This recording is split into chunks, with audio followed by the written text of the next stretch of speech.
Life లో fail అయిపోయి నాతో కాదు, ఇంకా నేను ఏం చేయలేను, నేను తాగుతా తింటా, నా ఫ్యామిలీలో నాకు పేరు లేదు, నా చుట్టాల పేరు లేదు అని డిసిషన్ మార్చుకొని నీ కమ్బ్యాక్ ఎట్లుండాలంటే ప్రపంచం మొత్తం నీ టర్నింగ్ నేను చూడాలా.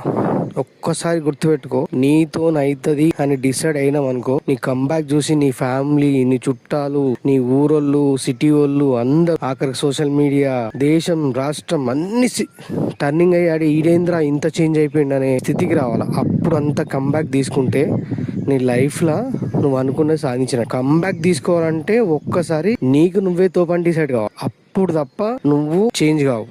సో నీతో నైతది, నువ్వే చేస్తావు. అది ఏదైనా, ఏ పనైనా సరే, నువ్వేదన్నా బిజినెస్ స్టార్ట్ చేసినా, హెల్త్ ప్రికాషన్ తీసుకున్నా, బాడీ గురించి ఆలోచించినా, ఏ విషయమైనా సరే నువ్వొక్కసారి డిసిషన్ తీసుకుంటే దానికి మాత్రం వెనుకడిగేయద్దు. అది సక్సెస్ అయ్యేదాకా పోరాడుతూనే ఉండాలి. అప్పుడు నీకు వస్తుంది. అప్పుడు నిన్ను చీకొట్టినోడు, నేను దూరం పెట్టిన దోస్తులు, ఫ్యామిలీ అందరు అరే ఏంద్ర ఇంత మంచి అయిపోయిండు అని వాళ్ళే చప్పట్లు కొడతారు. అప్పుడు నేను తన్నినోళ్ళే ఇప్పుడు నీతో చప్పట్లు కొడతారు. అదొక్కటి గుర్తుపెట్టుకో. ఒక్కసారి కంబ్యాక్ లైఫ్ లో ఆ కంబ్యాక్ చూసి అందరూ చప్పట్లు కొట్టాలి.